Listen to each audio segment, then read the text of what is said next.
Bonjour à tout le monde et merci. Bien, mesdames et messieurs et chers amis, d'abord, merci d'avoir répondu à notre invitation conjointe, celle de l'ESSEC, du quotidien du médecin et de la CIP. Et merci surtout à Patrick Erard d'avoir accepté d'être notre invité ce matin. Alors, Patrick Erard, beaucoup le connaissent dans la fonction qui justifie que nous l'ayons invité ce matin, c'est-à-dire la présidence du LEM, qu'il occupe d'abord par intérim, puis en fait depuis le mois de décembre de 2013. Mais Patrick Erard est médecin, gastro-entérologue. J'ai noté que vous aviez été lauréat de Paris. Il y a longtemps. Et donc, c'était pour remonter un peu dans le temps. Oui, là, on remonte bien, oui. Voilà. Qu'il a... Vous savez, la jeunesse, c'est un mal dont on guérit tous les jours. Exactement, alors, tout à fait. Je m'en aperçois en effet.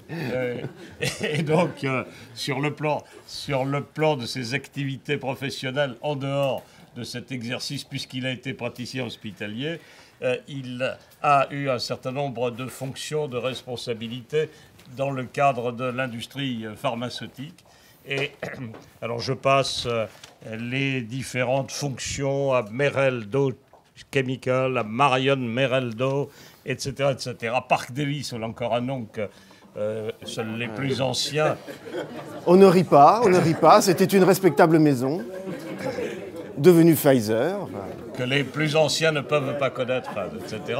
Et en tous les cas, il occupe aujourd'hui la direction d'Astellas et il préside l'association des entreprises d'origine japonaise en France. Ce qu'on sait moins peut-être, c'est que Patrick Erard est écrivain, que Patrick Erard écrit tout particulièrement des romans et dans ces romans des romans policiers. Et que, voilà, ce qui prouve à la fois un esprit à la fois d'entreprise et une forme de détective. C'était probablement ce qui était utile à la tête du LEM. Moi, j'ai noté des titres, mais je rappelle qu'ils sont difficiles à trouver en librairie. Ce qui il y en a beaucoup qui sont épuisés, effectivement. C'est rançon du succès. Que vous les fassiez rééditer, puisque... oui. Hein, alors, il y a un certain nombre de titres, vous les trouvez sur Amazon. Hein, donc, Maintenant, on trouve tout sur Amazon. Sanskrit Aniti, 14 farces sur ordonnance. Ah, ça, c'est le premier. Les enfants de la Tuilerie, etc., etc. Merci en tous les cas d'avoir accepté d'être notre invité. Alors, la règle du jeu, je la rappelle, 3 demi-heures. La première qui est la vôtre. Ensuite, avec Alain Marié et Gérard de Pouvoirville, nous vous interrogerons pour compléter un peu l'exposé initial et ensuite chacun aura la parole dans la salle pour un échange direct. Très bien, parfait. Allons-y alors. Merci beaucoup. Merci à toutes et à tous d'être là aujourd'hui. On va essayer de faire cela de façon la plus informelle possible puisque j'ai compris que le but c'était aussi de rester dans l'interactivité. Alors, je vais peut-être commencer par 2-3 choses très simples.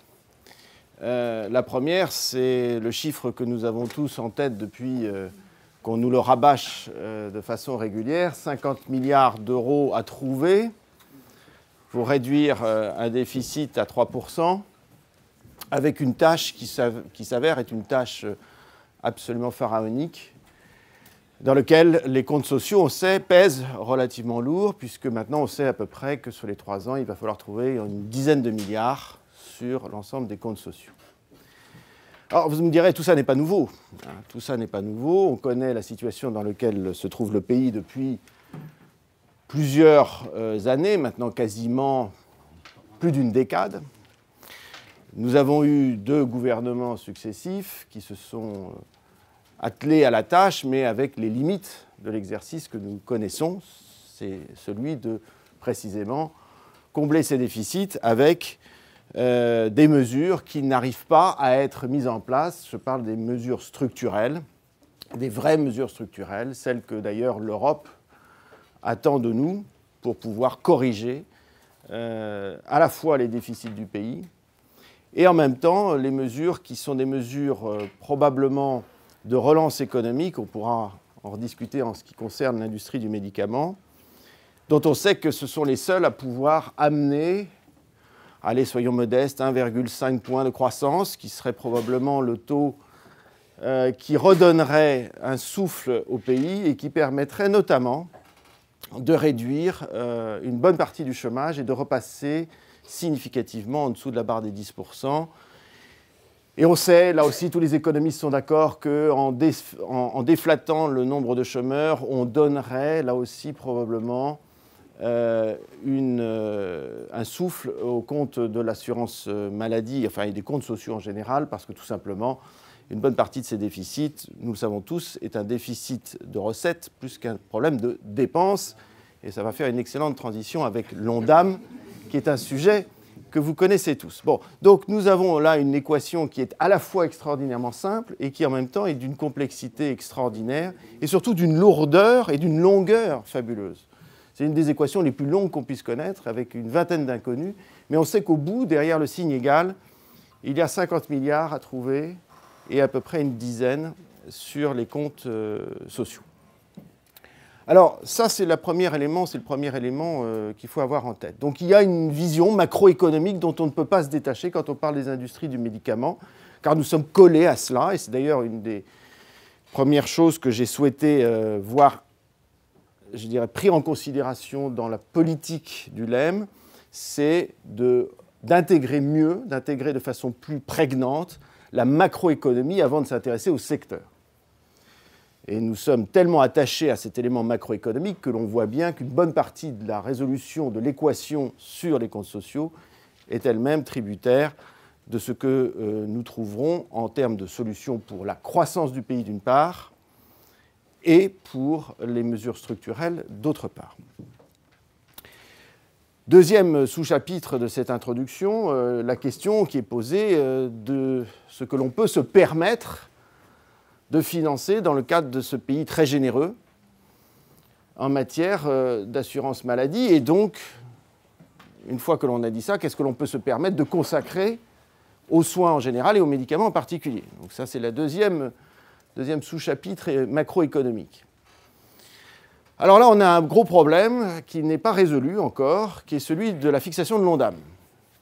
Alors, c'est un problème qui n'est pas résolu pour une raison simple, c'est que vous avez lu, comme moi, dans les bilans, que ce soit ceux de l'assurance maladie elle-même, mais aussi dans les déclarations récentes de M. Van Roekegem, que nous avons aujourd'hui, en termes de bilan de l'année, un Ondam sous-exécuté, qui n'est pas une surprise, franchement, hein, on pouvait s'y attendre, un Ondam sous-exécuté. Alors on pourrait s'en féliciter, on pourrait dire bah, tant mieux, c'est le signe d'une certaine efficience dans la maîtrise des dépenses de l'assurance maladie. Sauf que ce n'est pas tout à fait aussi simple que ça. C'est-à-dire que la sous-exécution de l'Ondam est malheureusement souvent quelque chose qui est assez prévisible et qui entraîne d'une année sur l'autre, finalement, quelque part, un élément d'effet report qui favorise à nouveau cette sous-exécution. Et donc, on a un problème là sur le réalisme de l'Ondam, d'une part, et au sein de l'Ondam, le réalisme du fameux taux K qui détermine la croissance possible des médicaments au sein de cette enveloppe. Alors, ce que nous disons, c'est que d'abord, il faut avoir une vision pluriannuelle de l'Ondam, parce que la fixation annuelle d'un Ondam pose un problème très simple que tout le monde peut avoir en tête, c'est que ça fixe une échéance qui est sur une échéance de 12 mois. Or, une échéance de 12 mois permet de faire rentrer dans les fixations de cet objectif et dans les mesures de contrôle de l'objectif des mesures essentiellement comptables. Ne permet pas de faire rentrer autre chose. Tout simplement parce que si l'on y faisait rentrer des mesures structurelles, le rendement de ces mesures structurelles, pour la plupart d'entre elles, aurait une rentabilité, ou plutôt pas une rentabilité, mais un rendement, aurait une échéance de rendement qui serait probablement plutôt à 2 voire 3 ans qu'à 1 année. Donc il y a, comme on dit dans les études cliniques, une espèce de biais de recrutement, c'est-à-dire que quand vous mettez un objectif annuel, un plan de financement de la sécurité sociale annuel, par définition, vous ne pouvez faire rentrer que des mesures court-termistes en termes de régulation. Et de là, on arrive à l'explication, si elle devait être justifiée, elle est au moins justifiée par ça, l'explication du fait que depuis des années, l'industrie du médicament sert de variable d'ajustement, tout simplement parce que c'est une des mesures, le médicament, qui a le rendement le plus rapide, et donc qui fixe le mieux les éléments de réconciliation entre les contrôles de dépenses et les économies, et d'autre part les objectifs de dépenses de l'assurance maladie. Donc on voit bien là qu'il y a déjà un deuxième problème qu'il faut fixer, c'est savoir quels sont réellement les besoins de croissance de l'assurance maladie pour soigner les Français, ce qui est une vraie question de santé publique et non pas seulement une question économique. De quoi avons-nous besoin en termes d'argent pour soigner les Français? Et deuxièmement, est-ce que l'on peut tirer finalement la prévision des dépenses de santé, non pas sur une année, mais probablement sur 2, sur 3 ans, peut-être idéalement même quinquennal, et avoir ainsi, de la même façon, un contrôle des dépenses qui soit étiré sur plusieurs années, de sorte que, avec un PLFSS qui verrait un certain nombre de mesures pluriannuelles venir rejoindre le plan de finances de la sécurité sociale, on ne pourrait espérer enfin voir des mesures structurelles participer au contrôle des dépenses de santé. Alors pourquoi nous disons cela? Tout simplement parce que c'est la seule solution pour s'en sortir. Tout le monde a aussi en tête le ratio assez singulier, je vais dire les choses comme ça, de la contribution des entreprises du médicament au regard des mesures de dépenses, de contrôle de dépenses de l'assurance maladie. Nous pesons 15% de l'ONDAM, c'est ce que le médicament pèse, à peu près en moyenne, de façon assez stable d'ailleurs, et nous contribuons en termes de rendement à hauteur de 50%. Alors un peu plus, un peu moins selon les années. Enfin, plutôt un peu plus qu'un peu moins. Alors on peut y voir déjà, écoutez, simplement une forme d'injustice. Quand vous pesez 15 et que vous contribuez à 50, il y a une forme d'injustice devant l'impôt, si je puis me permettre. Même si ce n'est pas de l'impôt. Alors c'est un petit peu plus compliqué que de l'impôt, mais ça reste quand même une forme d'imposition. Parce que le contrôle de prix administré, moi j'assimile ça à une forme de gestion par l'impôt des mesures économiques. Ce d'autant que viennent s'ajouter au contrôle des prix, viennent s'ajouter les taxes, viennent s'ajouter les taxes spécifiques, les taxes communes, viennent s'ajouter évidemment l'IS, etc. Donc nous avons une contribution qui est absolument bien plus importante que ce que nous pesons. Alors, comment faire? Il y a 2 stratégies. Celle de la patate chaude, c'est-à-dire essayer à chaque fois de repasser le bébé à un voisin en disant « Ah ben c'est pas nous, c'est lui ». Mais enfin, ça, c'est quand même pas vraiment rassemblant pour le pays. C'est pas une stratégie qu'on pourrait qualifier de noble. Surtout si ça se passe au sein même des entreprises du médicament. Car on pourrait rentrer après dans la vieille bataille, savoir qui doit payer plus, est-ce que c'est les génériques, est-ce que c'est les produits d'innovation, etc. Non, c'est pas là le sujet. Le premier sujet, et il est encore une fois macroéconomique, c'est de savoir comment peut-on rééquilibrer les comptes sociaux en faisant rentrer dans le plan de financement de la sécurité sociale des mesures structurelles à rendement, malheureusement, à rendement probablement pluriannuel. Et vous le savez bien, les premières mesures structurelles qu'attendent les Français et dont on sait qu'elles pourraient porter un effet réel sur le redressement des comptes en termes d'économie, ce sont les réformes autour de l'efficience du système de soins et en particulier celle des hôpitaux. Alors vous allez me dire, oui, mais ce n'est peut-être pas le rôle du LEM de s'occuper de ça. Si quand même, parce que à partir du moment, et on peut le considérer comme ça, on pourrait le voir de façon un peu triviale, si je puis me permettre, à partir du moment où on a une variable d'ajustement du reste, je suis désolé, le reste nous concerne. Ça peut être une espèce de justification un peu triviale, certes, mais enfin, qui n'est pas tout à fait absurde. Mais au-delà de ça, je pense qu'on peut avoir vraiment une valeur ajoutée en termes de force de proposition. C'est-à-dire qu'on peut avoir des idées. Ce n'est pas parce qu'on est le médicament qu'on n'a pas des idées sur l'efficience d'un système qui est un système structurel. Et on peut y contribuer, on peut y participer. On peut y participer à travers notamment la réduction des hospitalisations grâce aux bénéfices des thérapies qui peuvent être faites en hôpital de jour, par exemple, grâce à la LD, grâce à la meilleure utilisation des soins et du médicament en particulier. C'est vrai notamment dans le cadre du plan cancer. On peut le faire notamment en travaillant mieux sur les problématiques des infections nosocomiales, sur la meilleure utilisation des antibiotiques, à l'hôpital en particulier. On peut le faire également dans la prévention des maladies cardiovasculaires. On le voit aussi dans la réduction des hospitalisations liées à certaines maladies virales. Là encore, je suis l'actualité. La sortie toute récente du traitement de l'hépatite C aura un impact absolument considérable sur le nombre d'hospitalisations des patients atteints d'hépatite C et d'hépatopathies liées à l'hépatite C. Bref, il y a une logique à rechercher une efficience du système de soins hospitaliers par le médicament. De la même façon qu'il y a une logique à essayer de comprendre comment le système hospitalier et le système de ville peuvent se relayer pour avoir une meilleure utilisation des soins et calculer d'ailleurs, et c'est une des contributions que doit avoir l'industrie du médicament, calculer médico-économiquement parlant l'efficience d'une amélioration du système de soins. Et enfin, mais ça c'est moins notre sujet, mais enfin il va falloir un jour s'y attaquer, nous sommes un des pays qui a le plus grand ratio du nombre de lits et d'hôpitaux par tête de PIB dans ce pays, il y a quand même un vrai problème.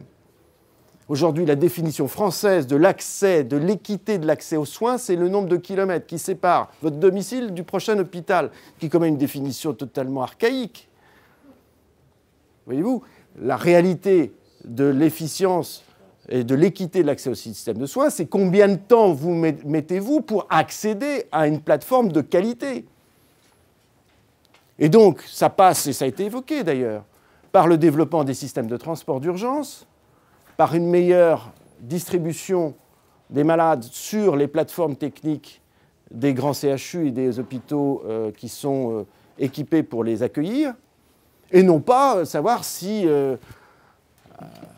à 10 km de Vendôme ou à 30 km de Montoire, il y a un hôpital pour accueillir un homme qui est isolé dans une ferme du Loir-et-Cher. Enfin, ce n'est pas ça la définition de l'équité et de l'accès aux soins. Donc, travailler la désertification médicale des praticiens libéraux, améliorer la concentration des plateaux techniques de haute qualité et favoriser un meilleur accès à ces plateaux techniques par notamment des systèmes de transport d'urgence qui sont en plus relativement bien développés en France et qui ont plutôt une bonne spécialité française. Donc, il y a des choses qui peuvent être faites. Et on connaît l'importance de l'efficience de ces systèmes-là. Je ne parle même pas de la chirurgie ambulatoire, qui est une piste que le gouvernement veut creuser, et il a bien raison, mais ce n'est pas la seule. Et la chirurgie ambulatoire, bien sûr, il y a plusieurs centaines de millions d'euros à faire d'économies sur le développement de la chirurgie ambulatoire, mais je rappelle aussi, en tout cas pour ceux qui ne savent pas, et M. Van Roekegem lui-même en fait la promotion, si je puis m'exprimer ainsi, que la France est un des pays d'Europe qui a le nombre de jours d'hospitalisation pour les parturientes le plus long. Nous avons en moyenne en France, de mémoire, je crois à peu près 3 jours, alors que dans les autres pays d'Europe, c'est 2 jours. Si vous multipliez le nombre de grossesses et d'accouchements par 1 jour de gagné d'hospitalisation dans les maternités, vous obtenez, là encore, plusieurs centaines de millions d'euros par an d'efficience du système. Donc là, il y a tout un travail encore à faire pour savoir comment on améliore, et on sait le faire aujourd'hui, l'efficacité de la prise en charge des femmes qui accouchent en France et améliorer ainsi, dans les systèmes hospitaliers, l'efficacité et le turnover de ce système. Donc, pour répondre un peu à la question, je m'arrêterai là-dessus pour laisser ensuite la parole aux questions. Pardon ? Je vous fais confiance, mais c'est encore mieux si je termine un peu plus tôt pour ne pas faire une introduction trop longue. Je terminerai en disant ceci. La vision que nous devons avoir, nous les entreprises du médicament, dans le cadre d'une ligne politique que j'ai souhaité voir définie dès le début de cette année, et cette ligne politique sortira, entre guillemets, publiquement d'ici quelques semaines, c'est une ligne politique qui est d'abord macroéconomique, c'est une ligne politique responsable qui s'intéresse au système de soins et non pas seulement à notre nombril. C'est une ligne politique qui va faire des propositions sur non seulement ce qu'il serait bon de faire, mais sur la méthode pour le faire, c'est-à-dire aussi réfléchir, comme je vous le disais, à la pluriannualité du PLFSS, donc donner des éléments de méthode, montrer que ça marche, c'est-à-dire faire les calculs, confronter ces calculs avec ceux des différents cabinets, et donc je veux un LEM qui soit en contact avec les cabinets, un LEM qui soit en contact avec les acteurs, un LEM qui dialogue, qui discute, qui échange, qui ouvre les bras, bref, un LEM qui est dans l'ouverture. L'ouverture ne veut pas dire mou. L'ouverture ne veut pas dire on accepte tout et n'importe quoi. On peut être ouvert et ferme. Et nous devons garder la fermeté. Comme on dit au rugby, on doit être solide sur ses appuis. C'est-à-dire qu'il ne faut pas lâcher ce dont on est sûr. Et à mon avis, dans ce cadre-là, on doit pouvoir progresser et amener un certain nombre de contributions et faire petit à petit bouger les lignes. Petit à petit, restons humbles et modestes. Il s'agit du gouvernement de l'État, quel qu'il soit. C'est un Boeing 747 multiplié par 100. C'est un truc absolument hallucinant. Où les gens, d'ailleurs, font ce qu'ils peuvent. Hein. Honnêtement, j'ai une certaine empathie, je vais dire comme ça, pour les personnes que je rencontre, et je rencontre des gens brillants, vraiment, je le dis avec beaucoup de sincérité. J'aimerais bien qu'ils se parlent plus parfois entre eux, mais bon, étape par étape. Déjà, ils sont brillants, c'est bien. Et donc, on peut arriver à faire des choses, on peut arriver à faire bouger des lignes. Et puis ensuite, il faudra nous intéresser à nous également, à notre image, à ce que nous voulons délivrer. Revenir aux fondamentaux. Nous sommes des acteurs de santé publique. J'aimerais bien que les Françaises et les Français en soient convaincus. Nous avons de belles occasions de leur rappeler à travers les innovations qui sont produites, à travers les innovations qui vont arriver demain. Nous avons probablement dans les 10 ans qui viennent une évolution thérapeutique qui sera à peu près de la même magnitude de celle qu'on a vécue il y a 40 ans, 50 ans. L'arrivée des anticorps monoclonaux, des nanotechnologies, le développement des vaccins thérapeutiques, etc. Tout ça est à 5-6 ans. On va avoir une flambée de ces produits, ce qui posera d'ailleurs un problème de leur évaluation et de leur coût, c'est clair. Et donc on verra un progrès thérapeutique majeur à nouveau arriver pour nos enfants, peut-être pour nous, mais surtout pour nos enfants, et c'est heureux. Et je crois sincèrement que nous devons le faire savoir, et que nous devons dire clairement, sans aucune pudeur, eh bien oui, c'est nous. C'est nous avec les partenariats publics, c'est nous avec les INSERM, c'est nous avec le CNRS, c'est nous avec les hôpitaux de France, c'est nous avec les chercheurs. Mais enfin, c'est quand même un peu nous qui sommes à la tête de ces différents progrès thérapeutiques. Il faut le revendiquer, il faut en être fier. Je demande un LEM fier, je veux qu'on ait là, quand même la tête relevée, le menton, pas arrogant, mais enfin le menton droit, quoi. On n'est pas des cigarettiers, que je sache. Et donc, il nous faut absolument travailler sur notre posture, sur notre image. Donner cette fierté, donner cette envie, y compris aux jeunes. Je disais ça parce que nous sommes aussi dans l'enceinte de l'ESSEC. Et moi, j'aime bien dire aux jeunes qui s'adressent demain à des métiers de santé, rentrez dans l'industrie du médicament. C'est une belle industrie, c'est une industrie dont vous pouvez être fiers, c'est une industrie qui a de l'avenir, c'est une industrie qui a une croissance, c'est une industrie qui a de la recherche, c'est une industrie qui peut produire. Donc il faut arrêter de dire qu'il y a des impasses partout, que le monde est morose et noir, c'est pas vrai, il y a des belles choses à faire dans ce métier, et je le dis souvent aux jeunes que je rencontre. Donc une certaine posture, une posture de gens qui n'ont rien à envier au reste, et puis de l'éthique, de la déontologie. Il faut continuer à travailler, c'est un travail de tous les jours ça. Hein.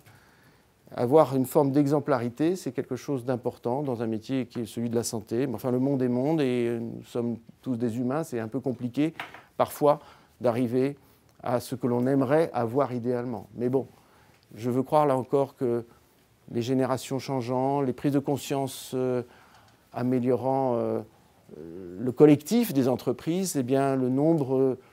je dirais, l'unité qu'il peut y avoir derrière les notions d'éthique et de déontologie sont vraiment en grand progrès. Et puis, dernier point, avoir aussi, dans ce qui s'avère être un point important dans une économie troublée, un climat social difficile, avoir un dialogue social préservé, même renforcé. Il nous faut faire évoluer le système du travail en France, je pense. Il faut le faire dans le dialogue social et intelligemment, dans les entreprises. Il faut qu'on prépare au métier de demain. C'est à ça que je pense. Hein. Ne voyez pas dans mes propos des éléments liés au code du travail, ce n'est pas mon sujet. Je pense plus aux évolutions de métier. ceux qui croient honnêtement que les métiers que nous faisions il y a 10 ans sont à peu près les mêmes que ce que nous ferons dans 10 ans, vraiment, honnêtement, je veux dire, passez une bonne nuit cette nuit, réveillez-vous bien demain matin, et reprenez tout ça à zéro, c'est juste pas imaginable. Ça va vraiment, le système va se tordre de façon considérable, parce que le système lui-même est en train de se tordre. Donc il est inimaginable de voir le métier de la visite médicale faire encore ce qu'il fait aujourd'hui dans 10 ans. C'est inimaginable. Je n'ai aucune pudeur à le dire. Inimaginable. Ça sera avec d'autres méthodes, d'autres moyens, d'autres systèmes de communication. Le métier ne sera plus le même. C'est une évidence. Des entreprises ont commencé à le changer.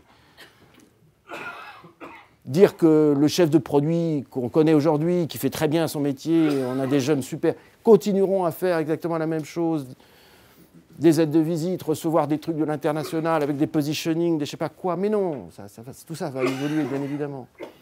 La médecine va prendre de l'importance, encore beaucoup plus d'importance. L'information médicale va exploser. La place des partenariats, la recherche clinique, il faut investir dans ces différentes voies. La pharmacovigilance, le système de service, l'intégration des plateformes avec d'autres connexions médiatiques. Je pense aussi à la façon de traiter le client en général, les clients en général.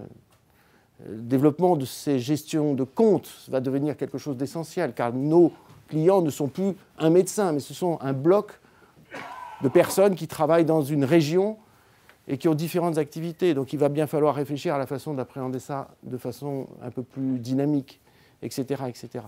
Tout ça doit se passer dans le dialogue et l'échange. Convaincre ceux qui représentent aussi les salariés de l'industrie pharmaceutique, convaincre de nous accompagner dans cette réflexion, c'est aussi simple que ça, hein, et de ne pas rester figé sur des acquis parce que ça ne se passera pas comme ça, je le dis avec beaucoup de gentillesse et de bienveillance, ça ne se passera pas comme ça. Et je pense que même plus on campe sur ce qu'on a connu, plus on met les entreprises en danger, et plus on met les salariés en danger. Donc je pense que l'avenir est à l'évolution des métiers, à la mobilité au sens très large, avec un grand thème, hein, mobilité du métier, mobilité géographique, mobilité intellectuelle, mobilité. Il faut prôner la flexibilité. Dans un monde qui bouge, il faut être flexible. Et ça, il faut le faire dans le dialogue, dans les échanges avec les partenaires sociaux et avec les employés dans les entreprises. Avoir cette image sociétale qu'une entreprise, c'est d'abord des femmes et des hommes et qu'on est là pour les rendre quand même, excusez-moi, mais pour les rendre heureux. Hein, ils vont y passer 50% de leur vie. Donc si on est... Voilà. Il faut avoir cette grande vision de l'entreprise comme un endroit de vie dans lequel il faut essayer d'entraîner les gens dans ce qui est la mutation d'un métier et le faire intelligemment. Voilà, désolé pour cette longue introduction, j'ai essayé de balayer un peu les messages que je voulais passer. Je laisse maintenant place aux échanges, aux questions. Je ne sais pas quelle est la suite du programme. Simplement pour des raisons techniques que je récupère ça.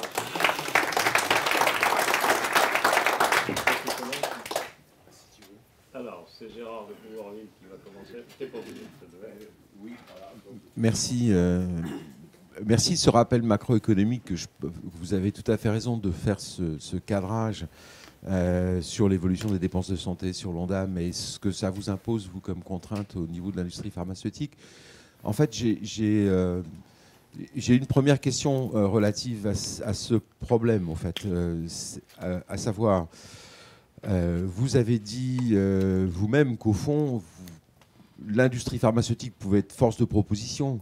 Elle n'est pas très bienvenue comme acteur, en fait, hein, dans le travail sur l'efficience du reste du système.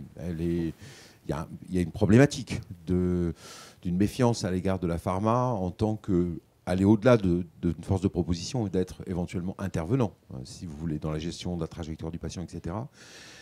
Est-ce que vous pensez qu'il y a quand même une petite porte qui peut s'ouvrir dans cette direction en tant qu'acteur, qui conduirait d'ailleurs peut-être à transformer assez profondément un certain nombre de métiers ou de développer des nouveaux métiers dans l'industrie pharmaceutique qui seraient périphériques au métier central effectivement de développement du médicament et qui pourraient prendre la forme effectivement d'une forme de diversification finalement de vos activités? Ça, c'est un petit peu ma première question. Et ma deuxième question, c'est un petit peu, c'est aussi quand on regarde ce qui sort aujourd'hui en innovation thérapeutique, vous nous avez fait part effectivement de choses en promesse, hein, mais ce qui sort aujourd'hui, et je pense que ce qui inquiète un peu les pouvoirs publics, on a quand même un peu l'impression qu'on est dans je vais exprès être provocateur. On est un petit peu dans un cul-de-sac, au sens d'une accumulation d'innovations thérapeutiques extrêmement coûteuses sur des petits segments de population, en gros, dont l'intérêt de santé publique au sens de combien d'années de vie on gagne pour ce petit nombre de personnes et à quel prix par rapport à un certain nombre de problèmes de santé qu'on n'a toujours pas résolus ou attaqués de grande ampleur. La santé mentale est, comme vous le savez, je crois, le deuxième budget en fait, de l'assurance maladie. On n'a pas beaucoup progressé, tant au niveau d'ailleurs des traitements, enfin, c'est pas tellement les traitements, c'est un problème global. Donc, est-ce que vous n'avez pas l'impression quand même que... soyons positifs, à votre avis, quelles sont les perspectives temporelles de sortie de ce cul-de-sac thérapeutique qui est accentué très nettement par un mimétisme stratégique assez fort des firmes? Tout le monde fait la même chose en même temps. Tout le monde investit en même temps dans les mêmes choses. Et quand on voit ça de l'extérieur, on comprend que les pouvoirs publics paniquent un peu. Voilà, c'est un petit peu mes deux questions. Je vais commencer par répondre à la première question. Oui, j'ai la faiblesse de penser qu'il faut être raisonnablement optimiste. Parce que, effectivement, il y a un certain nombre de voies qui s'ouvrent. Alors, elles sont contrebalancées par des mesures qui, à chaque fois, nous font froid dans le dos et qui nous ramènent à la réalité. Mais enfin, néanmoins, je suis un garçon par nature pugnace. Donc, je suis résolument tourné vers cette idée qu'un certain nombre de signes convergents vont finir par nous permettre de porter justement nos suggestions et nos mesures. D'abord, je vous rappelle que cette année, le CSIS et le CSF en particulier ont été quand même conduits, même s'il a été chahuté par le dernier PLFSS, c'est le moins qu'on puisse dire, par des mesures produites à 2 h du matin par le Parlement qui n'étaient pas vraiment alignées avec l'esprit du CSF. Mais enfin bon, on ne va pas revenir sur le passé, ça peut d'intérêt. Ce qui est intéressant, c'est de voir que quand même les 40 mesures, sur ces 40 mesures, un certain nombre vont produire des effets qui peuvent être des effets qualifiés des effets de progrès. Nous avons deuxièmement, et je m'en félicite, le soutien maintenant du MEDEF qui a pris conscience de l'importance. Vous avez vu qu'il y a eu récemment un excellent débat sur la santé au MEDEF la semaine dernière, conduit d'ailleurs par Christian Lajoux, que je salue ici pour la qualité des travaux qu'il mène au MEDEF. Et donc, on voit bien que le MEDEF va venir aussi jouer un rôle sur la prise de conscience que nous devons avoir vis-à-vis des contrôles des dépenses de santé et la façon de les conduire. Troisièmement, nous avons un certain nombre de comités dits d'interface qui se sont créés depuis le début de ma mandature avec différentes autorités publiques, qu'elles soient de santé ou qu'elles soient même ministérielles, et qui sont des signes, à défaut d'ouverture, des signes d'écoute. Bon. Et donc nous devons utiliser ces comités pour pouvoir passer nos messages. Quatrième élément, nous avons aussi un certain nombre de rencontres, telles que les rencontres internationales de recherche, un certain nombre d'événements qui sont là pour montrer quand même le point stratégique des industries de santé au sein de la politique du gouvernement. Donc, essayons de prendre le train et d'enquiller, si je puis dire, nos propositions là-dedans. Et puis, essayons surtout de garder à l'idée que c'est devenu un élément tellement majeur dans la politique gouvernementale, résoudre ces 10 milliards d'économies. Bon, toutes les idées sont bonnes à prendre. C'est pour des gens que je qualifie, encore une fois, de personnes brillantes et intelligentes. Je ne peux pas croire un seul moment qui ne s'intéressent pas aux idées des autres aussi. Bon, qui est généralement un signe d'intelligence. Alors, deuxièmement, il y a une deuxième question qui a été posée sur l'avenir et côté provocateur, oui, mais petite population, quel coût, etc. Absolument.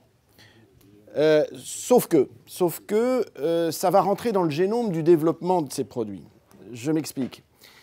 Tous ces nouveaux médicaments, les anticorps monoclonaux, les thérapies vaccinales, etc., vont tout avoir, probablement à 90%, à côté d'elles, pas très loin, presque attachées, soit de la pharmacogénomie, soit un biomarqueur compagnon, soit un système de dosage qui permettra quelconque de savoir a priori si vous êtes, pour cette thérapie, avec une certaine probabilité, répondeur ou non. c'est déjà le cas aujourd'hui. Donc on va se pointer demain, et je l'ai dit plusieurs fois à la commission de transparence et à Jean-Luc Arousseau, on va se pointer demain avec des médicaments qui vont avoir un petit problème d'emboîtage, si je puis dire, dans le système d'évaluation actuel. Parce qu'on va présenter des médicaments avec un biais positif, certes, mais un biais d'évaluation. C'est-à-dire que nous aurons testé par avance sur beaucoup de malades, avec ces biomarqueurs, avec la pharmacogénomie, on aura testé et sélectionné par avance des répondeurs.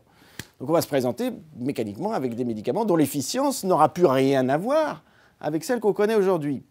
La conséquence de tout ça, et c'est à ça qu'il faut réfléchir, c'est qu'aujourd'hui vous avez avec l'allopathie traditionnelle, la chimie, vous avez des payeurs qui achètent de l'efficacité à un certain taux probabiliste et ils achètent aussi une relative inefficacité. Ils achètent de la tolérance avec un certain taux probabiliste et ils achètent de l'effet secondaire. Donc ils achètent un package, quelque part, aléatoire, qui fait le prix du médicament sur le fameux algorithme ASMR 1, 2, 3, 4, 5, etc. etc. Mais demain, ça va être assez différent parce que le payeur achètera avec une probabilité bien plus élevée un taux d'efficience médicamenteux, c'est-à-dire d'efficacité avec une certaine tolérance, qu'il connaîtra par avance sur une population sélectionnable. Certes plus courte, mais sélectionnable. Donc il faudra se poser la question de la valeur thérapeutique de ça. Et c'est là tout l'intérêt du débat de l'efficience médico-économique du médicament. Et moi, je fais partie des défenseurs de ça, parce que je dis qu'effectivement, il faut rentrer un peu dans le système anglo-saxon, qui est de dire quand même quelle est l'efficience et la productivité de ces thérapies. Enfin, dans le cas, par exemple, du traitement de l'hépatite C, enfin, je ne me fais aucune peur pour l'entreprise en question à démontrer avec une certaine facilité l'intérêt de la thérapie et d'un bénéfice économique majeur. Alors, après, est-ce qu'il sera à la hauteur du prix du médicament? Ça, c'est une autre question. Mais c'est ça dont nous devons fixer les limites. Mais nous ne pouvons pas les fixer autrement, et c'est quelque chose qui doit être fait entre les entreprises et les payeurs, et c'est vrai dans le monde, partout, pas seulement en France. Nous devons le fixer en faisant cette équation de ce qui est l'efficience de ces produits nouveaux, prédictibles en termes de résultats, versus ne rien faire, ou faire ce qu'on faisait avant. Et ça sera le problème dans le cancer, ça sera le problème notamment dans les cancers évolués, ça sera le problème dans certaines maladies virales qu'on n'arrivera pas totalement à guérir. Mais je pense qu'on arrivera à démontrer assez facilement, de voir où se trouvent les limites. Il faudra les déterminer, ces limites. Je suis d'accord avec vous. On ne peut pas laisser flamber les choses comme ça sans se poser la question de savoir à partir de quand ça n'a plus de sens. En même temps, il faut tenir compte des coûts de développement, du fait que quand vous développez des médicaments high-tech pour des populations ultra restreintes, c'est le cas des médicaments orphelins, vous ne pouvez pas non plus le faire sans avoir un minimum de retour sur votre investissement. Donc c'est une histoire assez compliquée, et elle est d'autant plus compliquée qu'on sait qu'on va passer d'un système allopathique traditionnel génériqué, sur lequel on a une déflation des prix en général, on fait moins 3, on a une industrie en récession, moins 2,4. Vous n'allez pas me dire qu'on n'arrive pas à s'autofinancer ou à autofinancer l'innovation. Je vais paraphraser mon ami Claude Le Pen, qui un jour a sorti cette évidence qu'on oublie tous. Mais, franchement, avec une industrie qui est à moins 2,4 et un cas à 0, on voit bien que l'industrie s'autofinance en termes d'innovation. Il n'y a pas de sujet. C'est-à-dire que ce qui coûte cher est bien financé par les baisses de prix, etc. Donc, j'ai envie de dire, ce passage, cette transition de l'allopathie traditionnelle aux nouvelles thérapies ciblées est un sujet qu'il faut aborder par la médico-économie, par les mesures d'efficience.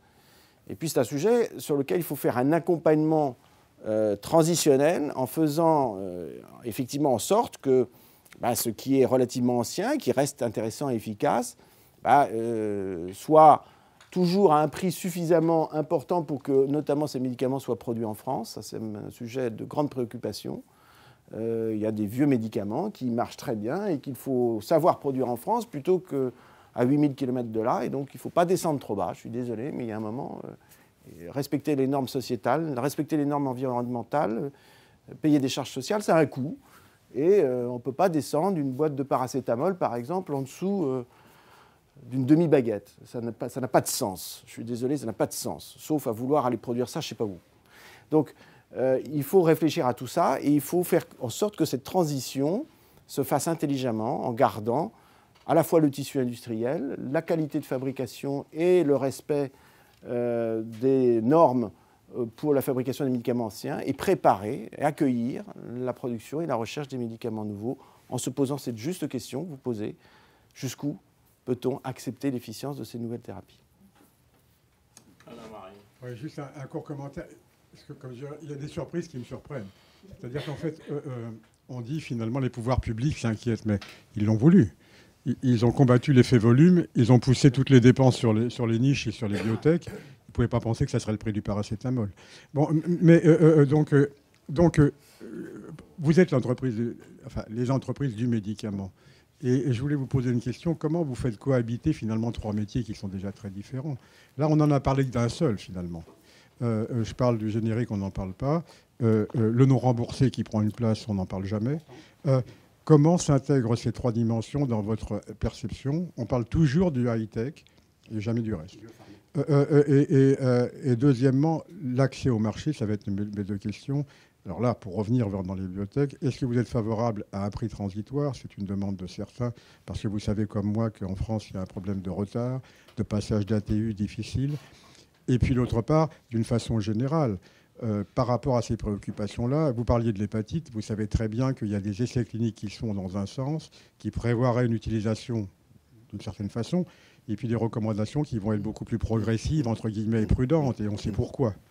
Donc comment vous gérez ces problèmes-là d'une façon générale? Alors la première question est une bonne question, et la réponse est très bien. Ça se passe très bien. Ça se passe très bien, et je vais vous dire pourquoi, parce que ce sont trois métiers qui sont parfaitement complémentaires. D'abord, l'OTC.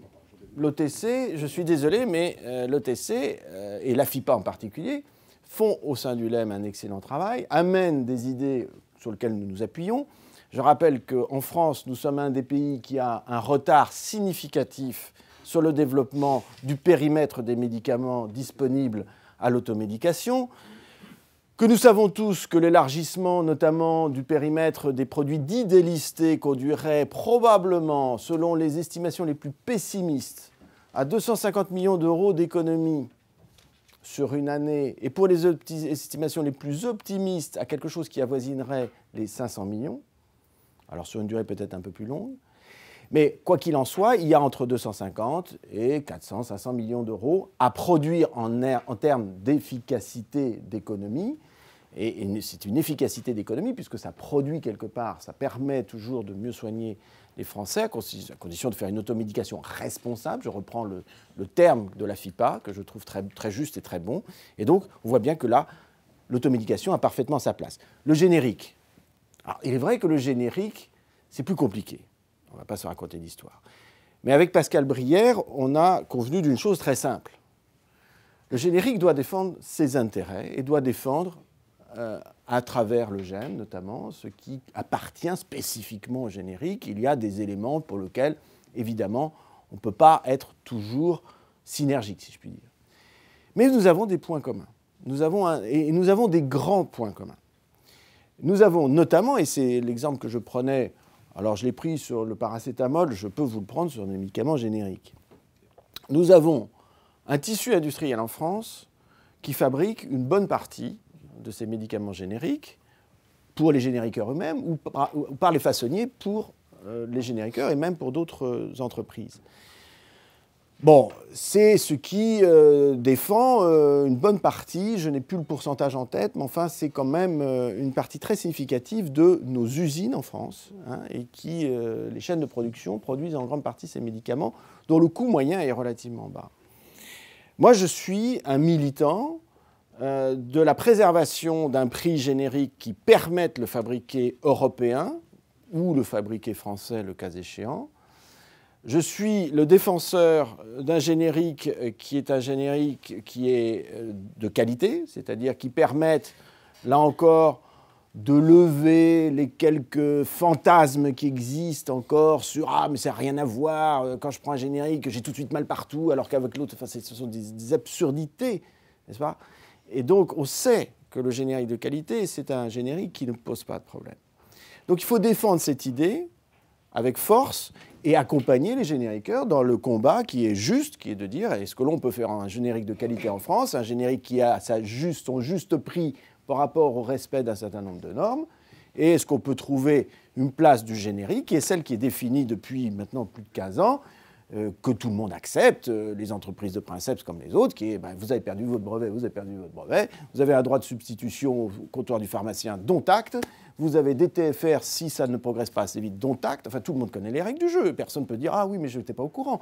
Ça existe, ça marche, ça fonctionne. On a un taux de pénétration générique aujourd'hui sur un groupe générique constitué qui est tout à fait comparable aux normes européennes.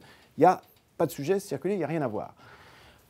Le tiers payant contre générique a donné un petit coup de booster aux quelques groupes génériques qui étaient un peu retardataires, hein, et on sait maintenant que tout ça fonctionne très bien. C'est pas la peine d'inventer encore des autres mesures, des trucs compliqués, des machins du genre... alors je ne parle même pas des biosimilaires sur lesquels nous sommes vent debout, parce que c'est l'assimilation de décret des biosimilaires, c'est une assimilation biosimilaire au générique, et ça nous sommes totalement vent debout. Il y a quelque chose à faire sur les biosimilaires, mais pas comme ça. Mais surtout, ce n'est pas une bonne idée que de commencer, je ne sais pas, à mettre des SMR sur les boîtes pour bien montrer aux malades. Et puis surtout, c'est une pastille noire, ça ne marche pas, hein, noire. Enfin, c'est hallucinant. On a des inventions hallucinantes. Hein, une pastille noire pour une SMR, pour un SMR... insuffisant. Noir, vous imaginez, noir, ça ne veut pas dire ça, noir, c'est dangereux, ça ne faut pas prendre noir.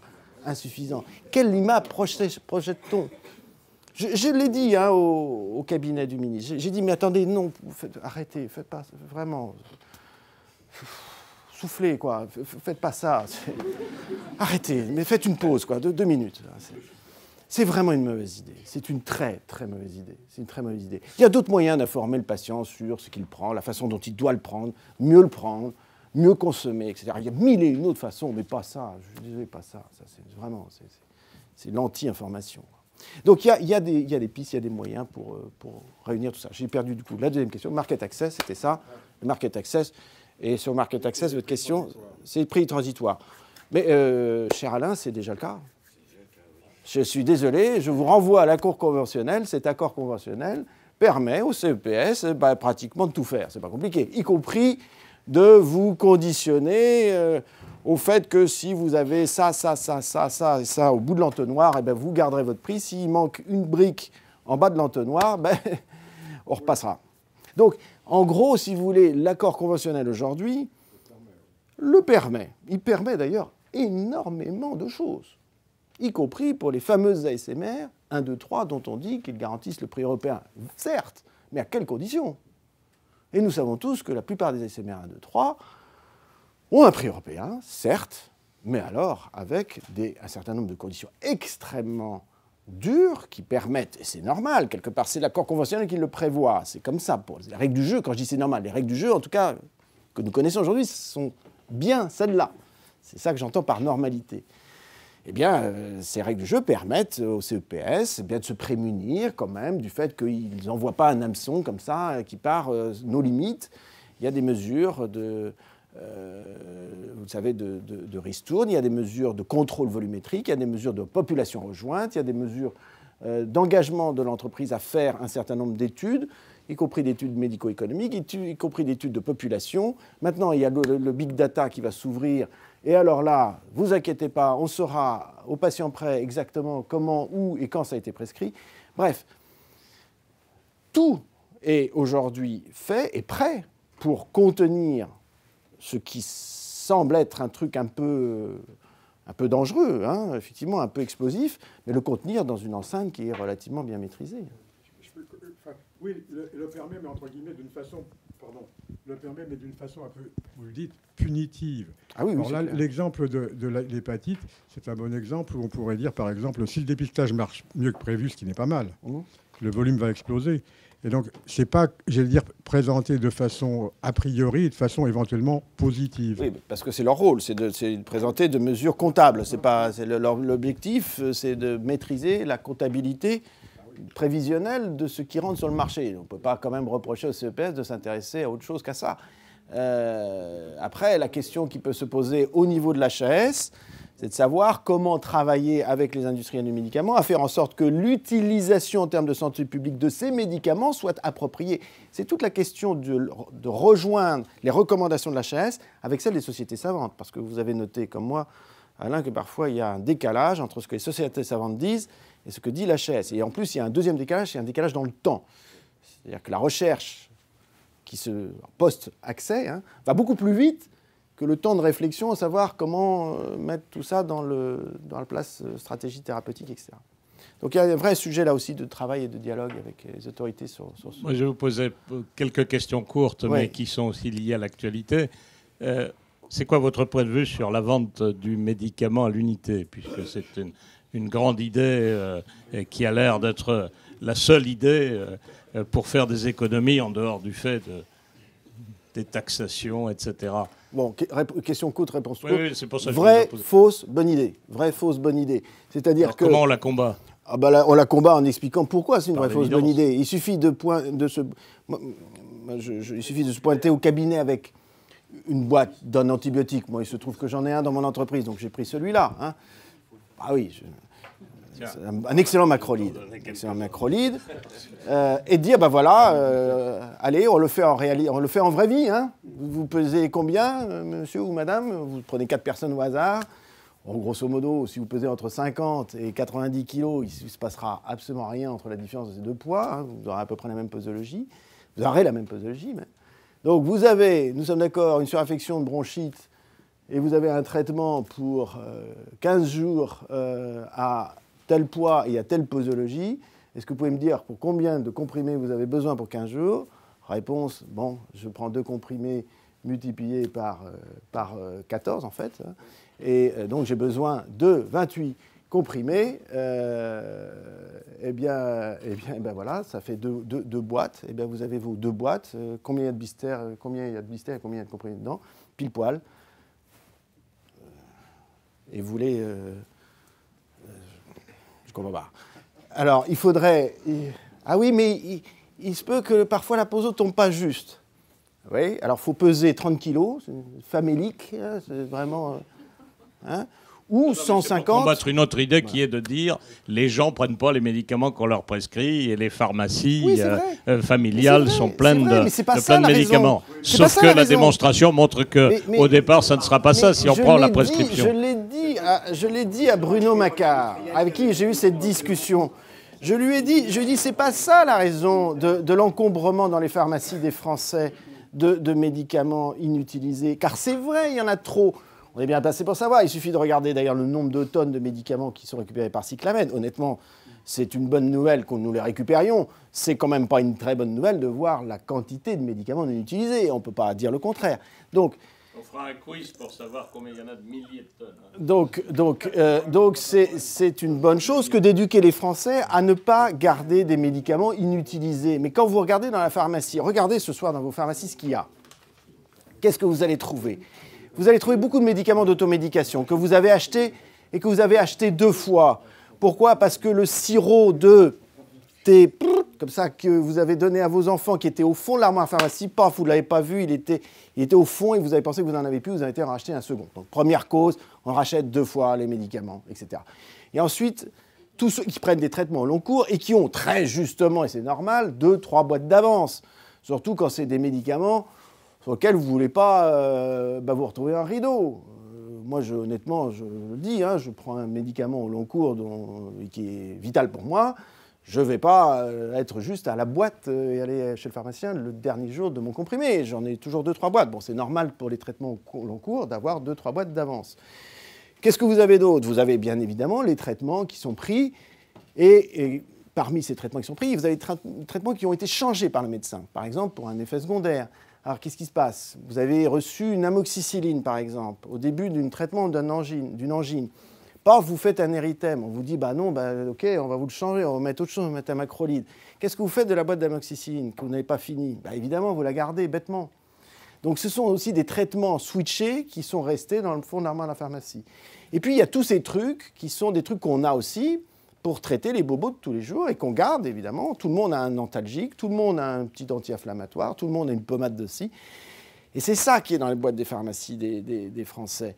Et il y a, de temps en temps, je le concède, des médicaments de traitement qui sont inachevés.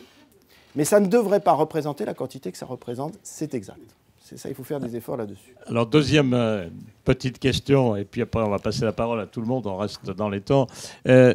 La chaîne du médicament, puisque vous avez dit tout à l'heure, le fait qu'on s'intéresse à l'industrie et aux médicaments fait qu'il y a naturellement le souci pour la chaîne ou pour l'industrie de s'intéresser au reste.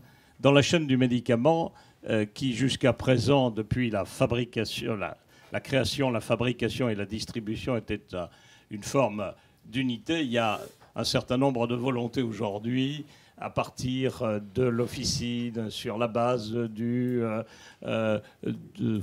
l'acte pharmaceutique, sur la base du fait de dissocier le prix industriel du prix à l'officine, enfin de la rémunération du pharmacien d'officine. Quel est votre regard sur ce qui est en train de se passer, qui n'est pas simplement une discussion comme ça, intellectuel, qui est aussi un des éléments de discussion de la convention pharmaceutique et autres. Donc c'est un vrai sujet qui ne peut pas ne pas intéresser l'industrie pharmaceutique.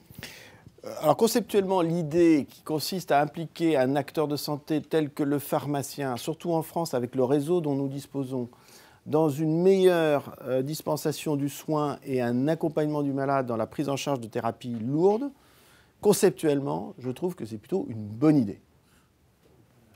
En tout cas, ça fait sens. Bien. Ça fait sens, malheureusement, à deux conditions. C'est tout le problème. Ça fait sens à deux conditions. La première, c'est que ça déleste d'autres acteurs de santé de ce rôle. Parce que s'ils font deux fois la même chose, franchement, alors là, pour le coup, je ne comprends pas pourquoi on paierait deux fois. Une fois chez le médecin, une fois chez le pharmacien. Donc il faut qu'il y ait un élément de transition. Il faut que ça déleste une partie de l'activité qui est faite par d'autres acteurs de santé. Il faut que ça soit efficace. Deuxièmement, il faut savoir qu'une fois qu'on a accepté cette idée, oui, il peut jouer un rôle, oui, pourquoi pas qu'il soit rémunéré pour l'acte. La question, c'est, une fois qu'on a dit oui, il doit être rémunéré pour, peu importe combien, c'est la question, c'est il est rémunéré par quoi? Par qui? Et c'est ça le sujet. C'est ça le sujet qui est délicat. Parce que vous voyez là arriver de façon convergente plusieurs idées qui sont un peu inquiétantes. Hein. Et notamment lorsqu'on commence à ouvrir la boîte de Pandore des remises. Hein, c'est-à-dire dire, bon, bah, maintenant, on va faire du 0,50 sur les génériques, sur les produits. On va ouvrir à des spectres de génériques, de remises absolument très importants. Bon, tout ça a des effets extrêmement clairs sur le report de ces mesures sur le financement de l'officine. Est-ce que c'est le bon moyen d'ouvrir à la rémunération de ces actes-là? Est-ce qu'il faut procéder différemment? Est-ce qu'il faut que ce soit le médicament en question qui paye pour cela? Ce n'est pas forcément évident. Est-ce que ça doit être un financement lié à la rémunération en général du pharmacien via l'ensemble des marges qu'il prend sur les médicaments et à considérer que c'est un service quasi public qu'il offre. Voilà. Donc là, il y a des discussions qu'il faut avoir avec les syndicats de pharmaciens officinaux, parce que, d'abord, ils ne sont pas tous d'accord entre eux sur comment financer cela. Bon, ça, je pense que ce serait bien qu'ils soient déjà d'accord entre eux. Hein. L'ordre a elle-même une certaine idée sur la question, et nous disons qu'il faut être vigilant sur le canal de rémunération de ces actes. On achète l'idée. Maintenant, le concept d'implémentation doit être fait avec précaution et surtout savoir quelle est l'alimentation de cette rémunération, par quel canal l'alimentation de cette rémunération doit être faite et qui, finalement, paye pour cela. Merci. Bonjour Patrick. Nicolas Voyon, pharmaceutique. Moi, j'avais deux questions. La première, c'était j'adore l'idée du plan pluriannuel, etc. Je crois qu'on y adhère tous et que c'est un vœu très cher. Mais est-ce que tu ne penses pas que le pacte de solidarité va démonter un petit peu tout ça et qu'il va y avoir des mesures extrêmement, justement, court-termistes qui vont être prises et que ça va un peu aller à l'encontre de tes souhaits? C'était la première question. Deuxième question qui n'a rien à voir. Je voulais savoir comment le LEM, après le baromètre Infostat, puis le baromètre du LEM sur le grand public, est-ce que le LEM avait l'intention de revaloriser, redorer un petit peu son image ? Personnellement, je pense qu'il faudrait commencer par les professionnels de santé, qui sont quand même encore très loin, etc. Et je voulais savoir s'il y avait des actions qui allaient être mises en place auprès des médecins et des pharmaciens pour que le LEM sorte grandi. Très bien. Oui, je pense que c'est à ça que Nicolas fait allusion. Donc, non, je pense que le pacte n'a rien à voir avec la pluriannualité, parce que la notion de pacte, elle reposera sur autre chose. La pluriannualité, bon, c'est un demi-scoop, mais elle commence à faire son chemin. Franchement, dans les différents contacts que j'ai pu avoir, c'est quand même une idée qui aujourd'hui est relativement pas mal ancrée dans la tête de beaucoup, hein, y compris de décideurs, qui considèrent qu'effectivement, il faut faire rentrer des éléments de pluriannualité dans le programme de redressement des comptes sociaux. Donc je pense que ça va venir assez naturellement s'inscrire dans les prochaines discussions et les prochaines mesures. Enfin, en tout cas, c'est le souhait que je formule. Ensuite, la notion de pacte est un peu différente. Pourquoi ? Parce que qui dit pacte dit donnant-donnant. Et la grande question, c'est donner quoi contre donner quoi. Et moi, je suis désolé, mais je l'ai souvent dit, autant je pense que dans certains secteurs, tertiaires ou autres, alléger des taxes contre 3 embauches de plus, ça peut le faire. Mais dans l'industrie du médicament, ça ne marche pas comme ça. Et puis dans tous les secteurs, ça ne peut pas marcher comme ça. Il faut donc, quelque part, là aussi, considérer cette notion de pacte de façon plus holistique, c'est de dire, bon, on vous propose d'amener soit de l'emploi, soit de la croissance, soit de l'industrialisation, soit de l'évolution de métiers, soit qualitatif. Donc on met quelque chose dans le plateau de la balance. On vous propose d'amener de la recherche, du développement clinique en France. Donc on a une monnaie, quelque part, qui vient dans un plateau. Et dans l'autre plateau, ça peut être de l'emploi aussi. Et dans l'autre plateau, il faut la contrepartie qui peut être fiscale, oui, un allègement fiscal, pourquoi pas, mais pas forcément de fiscalité générale. Ça peut être aussi la question d'une fiscalité spécifique, ça peut être la question du prix. Moi, je trouve que le pacte pourrait être investissement, au sens large du terme, y compris en emploi, contre stabilité, prédictibilité des prix, y compris sur des ASMR qui ne sont pas forcément des ASMR 1, 2, 3. L'essentiel, c'est que les deux plateaux de la balance soient équilibrés. Donc moi, je pense qu'il y a une belle piste à creuser sur le pacte, mais moi, je la vois de façon plus large que simplement la question de 3 embauches contre une taxe en moins sur la cotisation familiale. Bon, enfin, je trouve que, d'abord, la mécanique ne fonctionne pas comme ça. Je veux dire, là encore, je suis un peu surpris. Tous les économistes disent, mais attendez, ça ne fonctionne pas comme ça. Vous ne créez pas de l'emploi contre une taxe, sauf dans quelques secteurs. Vous créez de l'emploi parce qu'il y a un carnet de commandes, parce qu'il y a des bons de commande. C'est ça qui fait créer de l'emploi. Enfin, je veux dire, revenons aux fondamentaux, bon Dieu. C'est la croissance qui crée de l'emploi. Tous les économistes du monde entier vous disent la même chose. Donc il faut négocier croissance, éléments de croissance, hein, activité industrielle, investissement dans le pays, contre des allègements éventuellement de taxes ou autres. Et ensuite, il y a naturellement de l'emploi qui vient. Et l'image... Alors, sur l'image du médicament, oui, le dernier baromètre qui a été mis en place...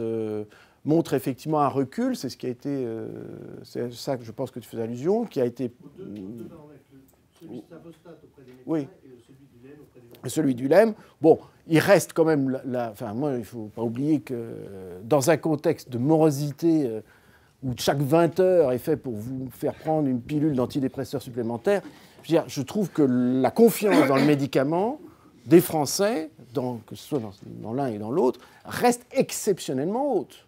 Enfin, je pense que certains politiques adoreraient avoir ce taux de confiance pour eux-mêmes. Donc, restons sérieux.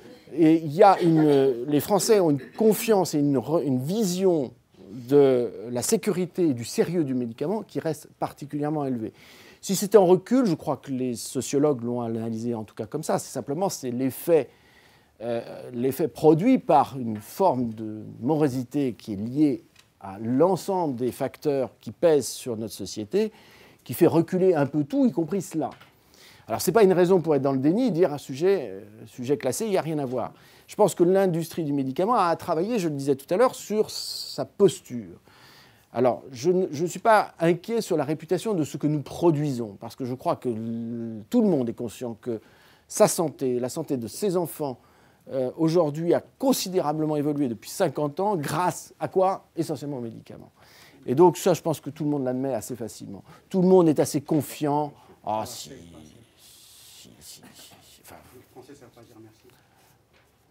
Non, mais on ne leur demande pas, honnêtement, alors je ne leur demande pas de nous dire merci. Je crois qu'il ne faut pas non plus délirer. Il ne faut pas demander aux gens de nous dire merci. Nous sommes payés, quelque part, pour faire cela. Donc on ne va pas nous dire, voilà, faut être, et les Français cotisent à l'assurance maladie et ils cotisent avec, ça leur prend pas mal de sous sur leur fiche de salaire. Non, il n'y a pas de... Moi, je ne demande pas à ce que nous soyons... Je pense que c'est reconnu et ils le savent. La question qui est derrière, c'est d'abord, c'est de faire en sorte d'avoir une posture qui permette d'associer le sérieux des entreprises du médicament à la qualité de ce que nous produisons. Et il faut qu'ils aient confiance dans les entreprises aussi. De leur faire reconnaître le rôle majeur que ces entreprises jouent sur le plan économique et sociétal, et au-delà de l'acteur de santé. Et puis, je suis d'accord, il faut travailler sur un bon alignement de ce que nous faisons, de ce que nous disons, ce que nous faisons d'abord et ce que nous disons ensuite. Ça, c'est très important parce qu'effectivement, on est un secteur où on ne peut pas se permettre, il faut dire les choses telles qu'elles sont, on ne peut pas se permettre d'avoir des choses qui ne sont pas tout à fait en ligne avec l'idée que nous faisons de nos valeurs et de nos métiers. Donc ça, il faut travailler là-dessus. Et puis, je pense qu'avec le fil de l'eau, ça va se corriger. Oui, mais j'ai déjà donné le micro pour essayer que ce soit souple. Alors, question courte et réponse adaptée. Oui, Catherine Leloirne, merci de ce discours positif et punchy. Vous avez dit qu'effectivement, il était intéressant de faire des propositions, et notamment sur l'hôpital, qui soient mieux vécues que des propositions de réforme structurelle. Je pense notamment à un nouveau métier qui serait peut-être intéressant, et je ne sais pas s'il existe vraiment à l'hôpital, c'est le métier de logisticien. C'est-à-dire, est-ce que l'industrie a une légitimité à pousser ce métier de logisticien qui aiderait à gérer les flux hôpital-ville, à augmenter le remplissage des hôpitaux, qui est quand même, enfin des hôpitaux et des cliniques, qui est quand même dramatique. Est-ce que c'est que de faire des pertes? Et il y a une méthode qui a été très efficace dans le remplissage des avions. Je crois qu'on en avait parlé une fois avec Michel. Est-ce que ça peut être appliqué? Comment vous voyez-vous un rôle possible là-dessus? La réponse est oui, et elle est d'autant plus facile de dire oui que ce métier existe déjà, notamment dans l'hospitalisation privée. Oui, mais pas dans le public. Ah oui, enfin, on peut être, là encore, on peut avoir un certain optimisme à partir du moment où certains secteurs l'ont expérimenté et ont réussi à redresser des cliniques privées qui étaient dans des situations dramatiques par précisément l'apport de l'ingénierie dans l'hospitalisation privée. Donc, c'est la preuve par 9 qu'on doit pouvoir faire la même chose dans les hôpitaux. Je vous rappelle que les cliniques privées ont procédé à leur amélioration d'efficience par deux canaux. Le premier, c'est effectivement l'ingénierie de leur turnover et de leur activité. C'est la façon de faire l'activité et de l'optimiser. C'est aussi par les regroupements. Alors, regroupements qui ne sont pas toujours privés-privés, mais des regroupements qui sont publics-privés parfois, c'est-à-dire fusion clinique-hôpitaux. Donc, quelques expériences marchent remarquablement bien. Il y en a une pas très loin de mon endroit de cœur, là où j'habite le week-end, qui est dans le Pays de Caux. Il y a une fusion clinique-hôpital à Fécamp qui marche remarquablement bien, où le secteur chirurgical est dédié à la clinique et le secteur plutôt médical à l'hôpital, mais clinique et hôpital sont dans la même structure. Et donc, ils ont fusionné les moyens et se sont répartis les activités. Très belle expérience qui existe dans d'autres villes. Voilà des choses intelligentes d'ingénierie hospitalière. Mon Dieu, il y a tellement de choses à faire que voilà. Voilà pourquoi il faut proposer. Voilà pourquoi il faut rester combatif. C'est pas, faut pas couiner, il faut proposer. Goulven Thésée, Société Statitech. Je vous remercie, Dr Erard, pour votre intervention. Donc, la question, c'est Donc dépenses médicaments remboursés 2012, c'est à peu près 27 milliards d'euros. Dépenses en médicaments orphelins en 2012, c'est 1,2 milliard d'euros.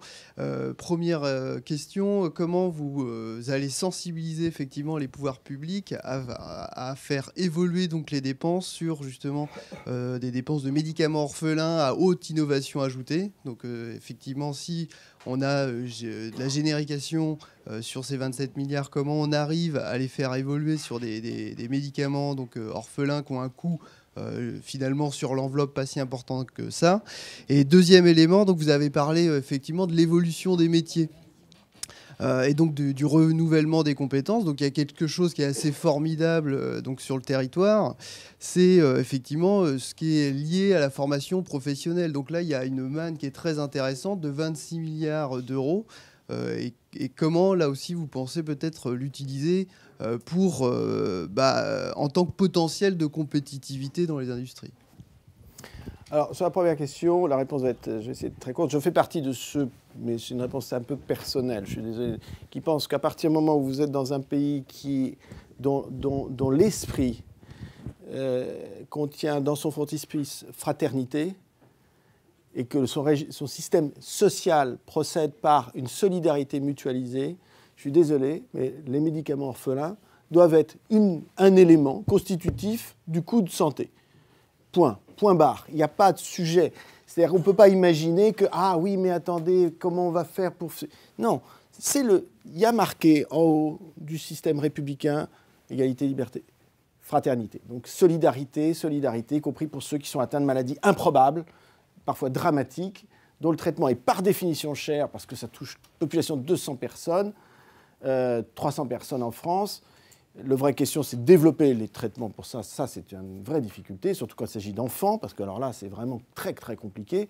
Mais après, le financement de ça, je suis désolé, on ne doit pas commencer à dire « Ah oui, mais est-ce que ça vaut le coup? Est-ce qu'il ne vaudrait mieux pas traiter l'hypertension plutôt que ça ?» Enfin, ça n'a pas de sens dans un pays comme le nôtre. Sauf à remettre en question nos valeurs. Moi, je ne suis pas prêt. Donc, pour moi, ma réponse est très simple, c'est que c'est un élément constitutif des dépenses de santé. Oui, vous avez raison, c'est une manne importante. Et il faut. Alors, je n'ai pas la réponse, honnêtement, à votre question, parce que je pense que ça mérite une réflexion plus longue que simplement la sortir en claquant du doigt. Mais oui, il faut utiliser, bien évidemment, cette enveloppe pour impulser et donner un souffle à l'évolution nécessaire de nos métiers. C'est notamment tout à fait vrai dans ce qui touche à la technicité de la recherche et de la production des médicaments issus du vivant. Où là, on n'est plus du tout sur les métiers issus de la chimie, ou traditionnellement orientés sur la chimie, mais on passe sur des métiers plutôt de bio. Et donc là, il y a une transmutation qui est évidemment tout à fait différente, qui n'est pas seulement liée à l'école dont les gens sont issus, mais qui est liée aussi à la formation continue qu'on peut leur donner. Donc effectivement, oui, j'adhère, mais je n'ai pas là comme ça le programme à vous sortir, je n'ai même pas amené une slide pour... mais ça fait partie des sujets sur lesquels on travaille avec Pascal Le Guyadère notamment. Edouard Hubert, APM. Je voudrais avoir quelques précisions sur le timing des propositions que vous souhaitez faire. D'abord, quand est-ce qu'elles vont sortir? Et ensuite, quel est l'objectif? Est-ce que c'est le PLFSS de cette année? Est-ce que c'est la rencontre CSIS-CSF a priori prévue pour cet été? Si vous êtes dans une logique pluriannuelle, j'imagine qu'il faudrait une loi organique pour modifier les PLFSS. Donc, est-ce que vous êtes prêt à prendre ce risque d'être sur une position pluriannuelle alors que la structure législative aujourd'hui ne le prévoit pas, quoi? Comment est-ce que vous mariez ces différentes obligations, contraintes de champ et de temporalité? D'accord. En termes de timing, les principales mesures que nous avons sélectionnées, car la définition et le travail qui a été le nôtre autour de ce que j'ai appelé la ligne politique, qui a été l'engagement que j'ai pris le 13 décembre dernier, a été réalisé. Il nous a fallu maintenant sélectionner ce qui est le plus important et le plus urgent en termes de propositions, ce qui ne veut pas dire que le reste ne sera pas traité ultérieurement. Et donc nous avons sélectionnés autour d'un peu moins d'une dizaine d'axes importants, 2, 3, 4 parfois, mesures qui touchent chacun de ces axes. Ces mesures sont actuellement en cours de finalisation. Je ne dis pas de réflexion parce que la réflexion est terminée en termes de ce que nous devons dire ou proposer, mais finalisation veut dire essentiellement rédaction. Tout ça fera l'objet d'une discussion entre nous, OLEM, probablement à l'occasion d'un bureau prochain, et j'espère que d'ici fin mai, nous pourrons amener l'ensemble de ces propositions sur la place publique, et notamment vis-à-vis de nos interlocuteurs politiques et autorités. Ces propositions ne sont pas seulement économiques d'ailleurs, elles touchent différents axes qui sont de santé publique, sur la régulation, sur l'économie, sur le social, sur l'industriel, sur la fiscalité, etc. Donc il y a ça couvre plusieurs sujets. Sur la pluriannualité, je vous rappelle, M. Hubert, qu'effectivement, il faudrait une loi organique quant à définir le rôle d'un PLFSS pluriannuel, mais vous pouvez, à l'inverse, sans toucher à quoi que ce soit, faire rentrer des éléments de pluriannualité dans un PLFSS annuel. Ce qui reviendrait presque au même, je dis bien presque, parce qu'effectivement, ce n'est pas tout à fait la même chose. Mais enfin, ça serait déjà un immense progrès que d'intégrer des éléments dont on reconnaîtrait dans un PLFSS annuel un effet pluriannuel. Donc c'est un élément de pluriannualité dans un PLFSS annuel. Ça peut être une première piste qui ouvre déjà au principe, avant de modifier la loi et de rentrer dans une loi pluriannuelle organique. Parce qu'on l'a déjà vu sur le cas, on a déjà vu effectivement des PLFSS avec des cas sur plusieurs années. Ça n'a pas été... le bilan n'est pas extraordinaire, d'autant plus que d'une année sur l'autre, les prévisions pour les 3 prochaines années changeaient. Oui, mais quand je dis pluriannuel, ce n'est pas un forecast pluriannuel que j'attends, ce sont des mesures pluriannuelles. Moi aussi, dans nos entreprises, nous faisons des forecasts sur 5 ans, mais ce n'est pas ça la pluriannualité, ce n'est pas de prévoir sur 3 ans ou 4 ans ou 5 ans. Ça, je veux dire, n'importe qui peut le faire, avec ou sans PLFSS d'ailleurs. Non, les vraies mesures qui m'intéressent, c'est des mesures actées dans la loi, des réformes actées dans la loi qui prévoient leur mise en place sur l'année en cours et leur rendement sur 2, 3 ou 4 ou 5 ans. Ça peut être fait sans modifier la loi. On peut intégrer physiquement dans un chapitre spécifique des mesures à rendement pluriannuel. Notamment, ça sera le cas, d'ailleurs, ils ont peu ou prou prévu de le faire avec la chirurgie ambulatoire, c'est un bon exemple. Mais ça peut être le cas sur des réformes structurelles hospitalières, sur des mesures d'efficience de soins. Et ça, je pense que nous pouvons commencer à le faire dès le prochain PLFSS. Et c'est absolument indispensable d'en mesurer la portée sur plusieurs années, ce que là aussi, vous avez rappelé, on peut faire à travers les prévisions de dépenses d'assurance maladie sur 3 ou 4 ans. Pierre Jaïs, j'ai une question à vous poser qui me préoccupe. Vous avez bien vu que l'offre en médicaments s'est segmentée en ce que les Américains appellent le secondary care, avec produits orphelins, produits hospitaliers, produits spécialistes, et primary care, où là, il y a maintenant les produits OTC et les génériques. La conséquence de ça, que je constate, c'est que les réseaux de visites médicales chez le généraliste semblent vraiment disparaître. Et le lien entre l'industrie pharmaceutique et le généraliste, ça me pose problème. J'ai l'impression qu'il n'y a pratiquement plus de lien. Comment on peut gérer ce genre de problème ? En se posant la question de savoir pourquoi. Pourquoi ? Parce que, tout simplement, les prescriptions en médecine générale se font avec les génériques, donc il y a de la substitution, donc les laboratoires n'ont plus de raison d'aller présenter les produits aux généralistes. Et puis pour le reste de la pathologie, comme beaucoup de produits passent en non remboursé en OTC, le patient va directement chez le pharmacien. Mon cher Pierre, je partage qu'à moitié votre analyse. C'est vrai que, par définition, le désinvestissement de certaines entreprises dans des médicaments de primary care qui étaient jadis promus et qui ne le sont plus aujourd'hui participe d'une moindre... Mais en même temps, je veux dire, ça suit un mouvement qu'on ne peut pas nier, c'est que 30% des généralistes aujourd'hui ne veulent plus voir de visite médicale. Il faut peut-être quand même se poser la question de savoir pourquoi. Vous avez aujourd'hui une population féminine quadragénaire en médecine générale qui est quasiment à parité, je crois, avec la population masculine, qui sont des femmes actives, qui ont des enfants à la maison, qui veulent travailler dans un cadre plutôt de médecine de cabinet de groupe, qui veulent démarrer à 9h, qui veulent être disponibles éventuellement au plus tard à 18h pour s'occuper des enfants, avoir une vie normale, etc. Est-ce que ces gens-là, qui appartiennent à la nouvelle génération, sont prêts à passer un quart d'heure, 20 minutes avec 5-6 visiteurs médicaux dans la journée? Je ne pense pas. Donc il y a aussi une question, quoi que l'on en dise, une question d'adaptation de nos systèmes d'information et de promotion, vis-à-vis de la population médicale en général et celle des médecins généralistes en particulier, qui est une vraie question à se poser. Et merci de la poser. Moi, je pense que la réponse, c'est pas savoir, ah oui, mais comment est-ce qu'on peut faire pour réinjecter de la visite médicale? Non, c'est dire comment on peut faire pour connecter avec ces gens-là autrement que forcément par de la visite médicale physique, qui, comme on disait dans notre métier il y a quelques années, tirer la sonnette, parce qu'il y a autre chose qu'on peut faire que juste tirer la sonnette. Moi, je le crois.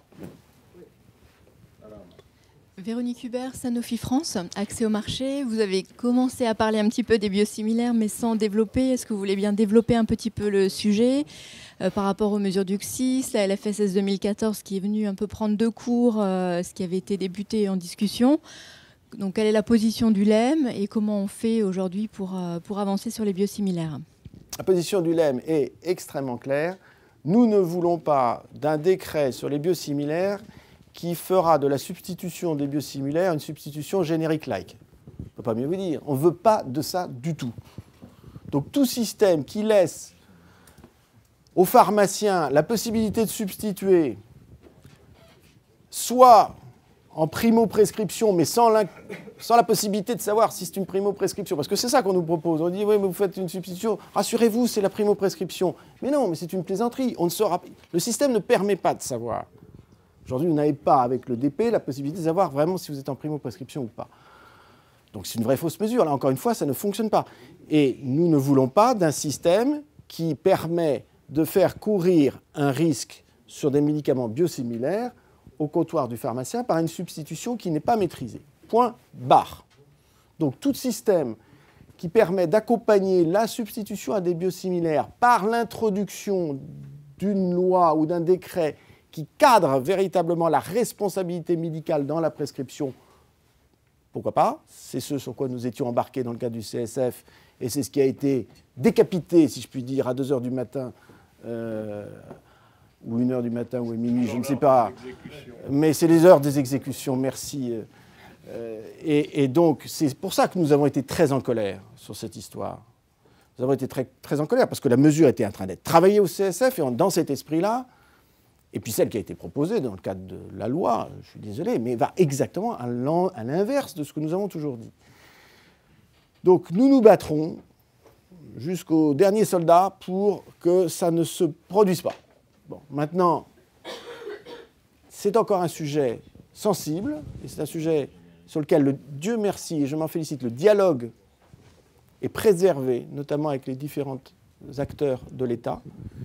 Je veux croire que dans la rédaction du décret, nous finirons par être entendus. Mais nous restons d'une extraordinaire vigilance sur ce sujet. Extraordinaire vigilance. Et je sais que Sanofi aussi est particulièrement vigilant dessus. Bonjour, Hervé Revaux, Stargen.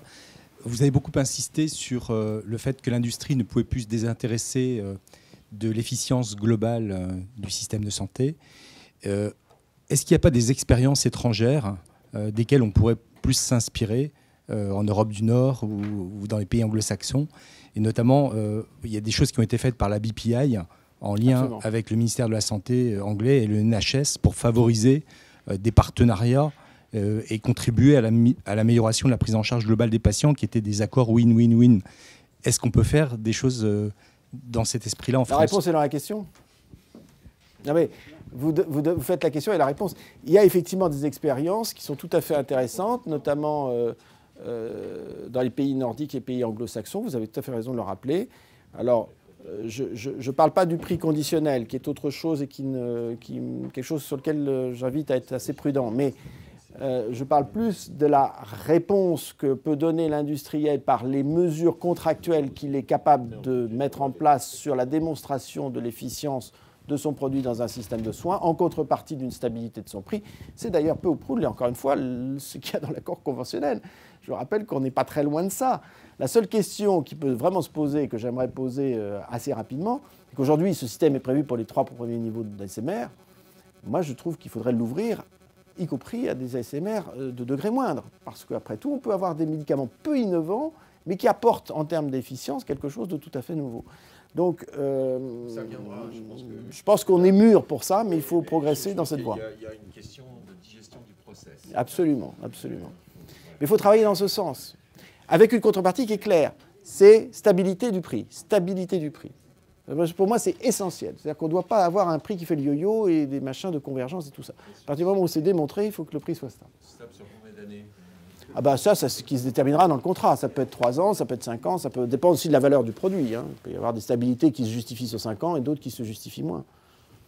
Mais c'est évidemment comme ça qu'il faut avancer. Bien, bah écoutez, on arrive exactement voilà. Au terme de notre exercice. Merci à Patrick Erard. Merci à vous, à chacune et à chacun d'entre vous.